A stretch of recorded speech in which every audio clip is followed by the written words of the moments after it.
모세가 한 구스 여인을 아내로 취합니다. 구스는 이디오피아 혹은 미디안을 가리키는 말이다 라고 이렇게 엇갈리는 주장들이 있습니다. 여튼 구스 여인을 아내로 취한 것이 단초가 되어서 미리암과 그리고 아론이 모세를 비방합니다. 비방의 내용을 한마디로 축약하면 이렇습니다. 너만 특별하냐? 이 말입니다. 내용을 보니 아론과 미리암은 구스 여인을 아내로 삼은 것을 핑계 삼아서 모세의 영적 지도력에 도전하는 것이었습니다. 하나님은 너하고만이 아니라 우리하고도 말씀하는 것 아니냐라고 이렇게 말합니다. 사실 이 말이 완전히 틀린 말이 아니었습니다. 우리가 아는 것처럼 아론은 모세의 대변자였습니다. 그리고 지금 어떤 직분을 맡게 됩니까? 그는 이제 제사장이 되는 것입니다. 또한 미리암은 여선지자라고 성경은 말하고 있습니다. 쉽게 말해 하는 일을 보면 너와 우리는 큰 차이가 없는데 왜 너가 우리 위에서 지도력을 발휘하냐? 라고 이렇게 말한 것입니다. 우리는 아론과 미리암이 모세의 형이요 그리고 누나인 것을 알고 있습니다. 그렇다면 이런 말이기도 한 것이죠.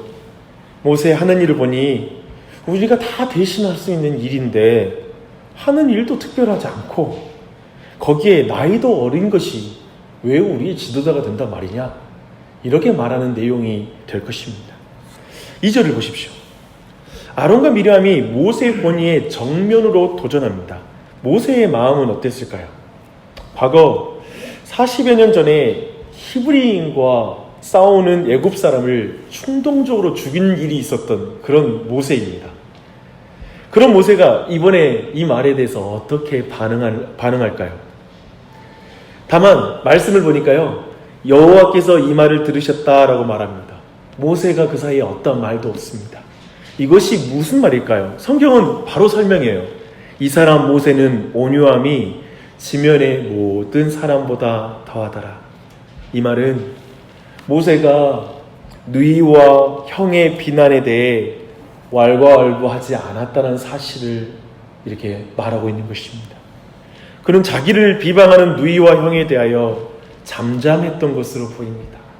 어떤 말도 하지 않고. 여기서 중요한 것은 모세의 잠잠함이 하나님으로 일하게 만들었다는 것입니다. 사실 세상에서 온유함은 약한 자의 처세술이다 라고 이렇게 불리는 것 같습니다. 온유한 거? 다 약하니까 그걸 좋은 말로 표현해서 온유하다고 하는 거야. 약하니까 참는 거지. 힘이 없으니까 참는 것이지. 이렇게 말하는 것이죠. 힘이 없으니 등신같이 당한 것이다 라고 이렇게 말하는 것입니다. 그러나 모세는 마땅히 반박할 수 있는 상황에서도 잠잠했습니다. 그렇게 하면 말하는 자들이 더욱 기세등등해지지 않겠습니까? 그런 거 있잖아요. 참으면 더 당해. 그 사람들도 옳은 줄 알고 더 너를 무시할 거야. 이런 말을 하는 그런 상황이 바로 이 상황이라고 볼 수 있습니다. 누가 이 장면을 보면서 모세의 온유함을 여기서 봐주겠습니까? 아무도 여기에서 모세가 온유하다고 보는 게 아니라 모세가 나약하기 좀 짝이 없는 그런 리더다라고 이렇게 볼 것입니다. 세상은 모세가 등신같이 당하고 있다고 평가할 것입니다. 그런데요, 하나님은 다 듣고 계십니다. 오늘 말씀은 그것을 보여주죠. 하나님은 모세의 온유함을 보고 계십니다. 모세가 온유하다고 보세요. 이제 하나님은 너희 삼위는 회막으로 나아오라고 이렇게 말씀하십니다. 하나님께서 강림하사 장막문에 서서 아론과 미리암 두 사람을 부르셔서 먼저 말씀하십니다. 요지는 이렇습니다. 나는 선지자에게 꿈과 이상으로 말씀하는 하나님이다. 그러나 모세는 충성되어 구하는 대면하여 명백하게 말하고 은밀하게 하지 않았고 그는 나의 형상을 보았다. 그런데 왜 그런 모세를 너희가 비방하느냐? 라고 말합니다. 하나님께서는 두 사람에게 진노하고 떠나십니다. 여기에서 떠나가셨다라는 말씀은 정말 의미심장합니다. 이렇게 하나님께서 떠나셨다는 것은 구름이 장막 위에서 떠나갔다라는 말로 확증합니다. 하나님의 임재가 떠난 것이죠. 그 순간 미리암은 문둥병이 발하게 됩니다. 하나님께서 진노하신 결과입니다. 왜 아론이 아닌 미리암에게 이런 일이 있을까라는 질문이 들더라고요. 그리고 더해서 하나님께서 진노하시면 두 사람 모두가 문둥병에 걸리든지 해야 되는데 왜 미리암에게만 이 문둥병이 걸렸을까? 이런 질문이 들었습니다. 어떤 학자는 이 일을 주도적으로 이 모세를 비방하는 일에 주도적인 역할을 했던 사람이 미리암이기 때문에 그에게 이런 일이 있었던 것으로 보인다라고 해석하는 걸 봤지만 여하튼 정확한 이유는 알 수 없습니다. 근데 한번 계속 보십시다.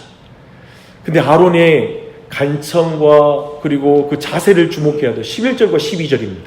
아론은 모세를 향하여 내 주여라고 이렇게 말합니다. 그런데 아론이 이렇게 내 주여라고 부른 장면은 출애굽기 32장의 한 사건을 연상시킵니다. 황금송아지 우상을 만들었을 때 노하는 모세에게 아론이 동일한 말을 해요. 내 주여 노하지 마소서 이 백성의 악함을 당신이 아나이다. 그때는 분명히 아론은 끝까지 자신의 죄를 인정하지 않아요. 그래서 이 백성이 악해서 이렇게 했어요 라고 말하거든요. 그때의 내 주여 표현은 좀 다른 것 같아요. 근데 오늘 본문에 보면 좀 달라요. 보십시오. 슬프도다 내 주여 우리가 어리석은 일을 하여 죄를 지었나이다. 청하건대 그 벌을 우리에게 돌리지 마옵소서 라고 이렇게 말을 합니다. 그리고 미리암을 위해 기도해 달라고 간절하게 부탁을 합니다. 출애굽기 32장과 오늘 말씀에서 아론의 태도가 좀 바뀐 것을 우리가 볼 수 있습니다. 분명 이번에는 자신들의 죄를 분명하게 고백합니다. 분명한 차이가 있는 것이죠. 그리고 자신이 살려면 모세의 중보가 필요하다는 걸 명백하게 알고 있어요. 그래서 그것을 분명하게 부탁하고 있습니다. 아론은 최소한 자신이 황금 송아지를 만들었던 그때에 자신과 이스라엘 백성이 살아날 수 있었던 유일한 이유가 모세의 중보 때문이라는 것을 기억하고 이렇게 했을 수 있습니다. 그때에도 모세의 중보 때문에 그가 살았거든요. 그러니 살려달라고 이렇게 요청하는 것은 아마도 당연한 일일 것입니다. 그런데요, 이제 진짜 우리가 주목해야 될 건 모세의 반응이죠. 최소한 아론은 반복적으로 죄를 범하고 있는 거잖아요. 그렇죠? 그리고 누나도 무섭게 자신의 권위를 무시하고 비방했지 않습니까? 우리 같으면 어떻게 할까요? 어떻게 반응할까요? 모세는 아론의 간청대로 기도하여 미리암을 고쳐주기를 구합니다. 그러나 하나님께서는 미리암이 이 부정함에서 떠날 때까지 7일 동안 짐 밖에 가두라고 명령하십니다. 거룩함은 항상 진리 안에 있다는 걸 명백하게 보여주는 것이죠. 백성은 미리암의 사건이 처리되기 전까지 기다린 후에 진행하여 바란 광야로 향하게 됩니다. 이제 말씀을 우리 삶에 좀 적용함으로 같이 기도했으면 좋겠습니다. 이 말씀을 적용할 때 여기에서 모세는 목사이다 라는 식으로 바로 적용하는 것은 여러 가지로 그렇게 옳지 않습니다. 그러나 바로 적용할 대상이 있습니다. 그 대상이 누구냐면 여기에서 모세는 바로 예수 그리스도이다 라는 것입니다. 히브리서 3장 2절과 3절을 보면 그는 자기를 세우신 이에게 신실하기를 모세가 하나님의 온 집에 한 것과 같이 하셨으니 그는 모세보다 더욱 영광을 받을 만한 것이 마치 집 지은 자가 그 집보다 더욱 존귀함 같으니라 라고 말씀하고 있습니다. 예수님은 모세보다 더욱 뛰어나신 분으로 모세가 가리키는 분으로 말하고 있는 것이죠. 온유함에서 용서하심에서 우리 구주 예수 그리스도는 모세와 비교할 수 없는 분이셨습니다. 중보 기도가 아니라 그분은 중보가 되신 분이셨습니다. 그런데 사람들은 예수님의 권위에 도전하고 그를 비방했습니다. 그는 메시아가 아니다라고 말했습니다. 붙잡히신 그날 밤에 예수님은 아무 말씀을 하지 아니하시고 잠잠히 모든 비방을 들으셨습니다. 잠잠한 어린 양으로 결국 십자가에 달려 죽으십니다. 그분은 십자가 위에서도 자신을 비방하는 사람들을 향하여 이렇게 말씀하십니다. 아버지, 저들을 용서해 주십시오. 저들이 자기가 하는 일을 알지 못합니다 라고 말을 합니다. 이분을 어찌 모세와 비교할 수 있겠습니까? 참으로 예수 그리스도는 모세보다 뛰어난 분이시죠. 참으로 온유함에 있어서 정말 온유함 자체이신 분이시죠. 하나님은 예수님이 잠잠히 대속의 중보자가 되셨기에 그의 기도를 모두 들으시고 성령을 택한 자들에게 부어주셨습니다.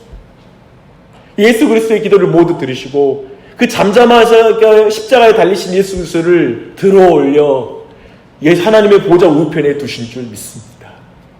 아멘. 이렇게 보면 사실 오늘 본문을 우리에게 바르게 적용할 수 있는 아주 중요한 원리를 이제 우리 모두가 배우게 되었습니다. 사실 이 본문으로 하나님이 세운 권위에 도전하는 것은 정말 위험한 것입니다 라고 적용할 수 있습니다. 좀 더 직접적으로 말할까요? 하나님이 세운 종에게 직분자를 부정하는 것은 정말 위험한 행동입니다. 이렇게 적용할 수 있을까요? 적용할 수 있습니다. 그런데 여기에서 한 가지 문제가 저는 있다고 생각합니다. 주의할 것이 있습니다. 그것은 조금 있다고 보겠습니다. 우선 여기 아론과 미리암의 잘못을 여러분 좀 더 깊게 짚어봐야 됩니다. 모세의 영적 신분을 인식하지 못하고 육체로 모세를 안 것이 결정적인 문제였습니다. 사실 하나님께서 특별하게 불러 세우시는 하나님의 종을 육체로 아는 것은 가족들에게는 늘 쉽지 않은 문제입니다. 그래서 예수님의 동생들도 예수님을 영적으로 인정하는 게 쉽지 않았습니다. 그저 형이니까요. 같이 자랐으니까요. 이것은 미리암만이 아니라 오늘날에도 동일할 것입니다. 더구나 하는 일도 특별해 보이지 않고 자신들도 그거 충분히 할 수 있다고 생각하기에 하나님이 주신 그 직책과 그 직임을 무시할 때가 있습니다. 특별히 오늘날 같이 어쩌면 앞에 서는 사람들이 너무나 자질이 부족해 보이지 않습니까? 그런 시대에 우리는 교회의 모든 권위, 또 어쩌면 오늘날에 집에서도 아이들이 그래요. 뭐 부모님이 나에게 해준 게 뭐가 있어? 부모님이 하는 일을 뭐 자신들이 다 할 수 있을 것처럼 생각하면서 부모의 권위를 무시해요. 또 세상의 권위 또한도 마찬가지예요. 다 내가 할 수 있을 것 같은데 뭐 제대로 하는 일 없이 왜 저 자리에 있어? 라는 사람들이 너무 많아서 그런 모든 걸 인정하는 것이 어려운 시대입니다. 그런데요, 하나님이 세운 권위를 비방하는 것을 피하십시오. 부모님이다. 가정에서는 부모님이요. 교회에서는 여러 직분자요. 그리고 세상에서는 또한 우리 위에 하나님이 세운 권위자일 수 있습니다. 비방하는 것을, 부정하는 것을 주의하라는 말입니다. 왜냐하면 하나님이 다 들으세요. 이건 분명한 사실입니다. 그리고 그 비방은 권위를 주신 하나님께 도전하는 것일 수 있습니다.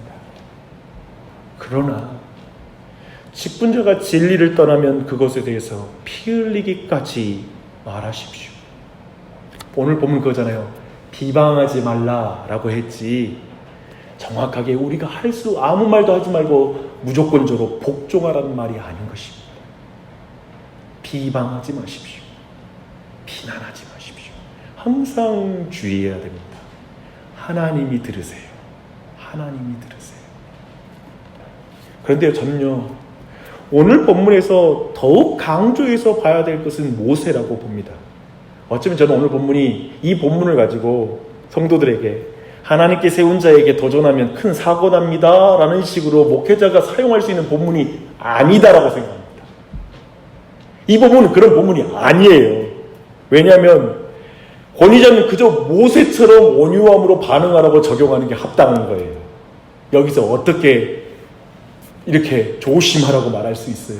모세가 잠잠하거든요. 그래서 도리어 이 말씀 보는데 예를 들면 저같이 목사의 자리에서는 잠잠해야 되겠구나.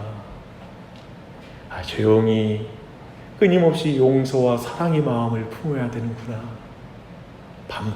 반복적으로 어려워도 끊임없이 용서하는 것이 내 몫이지 나는 다른 거 아니다.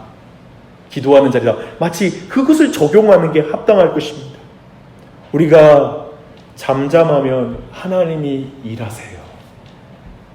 여러분 모두도 그렇습니다. 여러분 주변에 여러분이 직접 나서지 않아도 될 일들이 있습니다. 때로는 자녀를 키울 때 하나하나 바로잡고 싶을 때가 있어요. 또 주변에 저 사람 내가 한번 이야기 좀 해야 되겠어. 한번 내가 다 하나하나 꼬치꼬치 캐물어서 어떻게 잡아줘야 되겠어 라고 자꾸 나에게 도전하네 라고 하는 사람이 있을 수 있어요. 근데요, 잠잠해야 되는 순간이 있습니다. 여러분을 세우신 하나님께서 해결하실 것을 믿으십시오. 여러분이 부모님으로 하나님이 여러분을 세우셨잖아요. 하나님이 여러분의 자녀들을 만지시는 걸 믿으십시오. 세우는 걸 믿으십시오. 그리고 하나님을 신뢰하십시오. 제가 볼 때 우리가 하나님을 신뢰하지 않고 직접 모든 일을 다 하려고 하는 경향이 많아지는 것 같아요. 제가 보니까 저도 그래요. 우리 모두 그럴 거예요. 하나님을 신뢰하십시오. 하나님이 일하실 기회를 드리십시오. 하나님이 하실 줄 믿습니다. 그런 것이 오늘 본문 안에 도리어 이렇게 본문이 강조하고 있다는 걸 볼 때 너무나 균형 잡게 성경은 모두에게, 따르는 자든 이끄는 자들이든 권위자이든 그리고 그 권위를 따르는 자들이든 모두에게 필요한 말씀이라 믿습니다. 겸손하게 이 말씀 앞에 자신을 돌아보아 그리고 행해야 될 줄 믿습니다. 그런 은혜가 우리 모두에게 넘치길 바랍니다.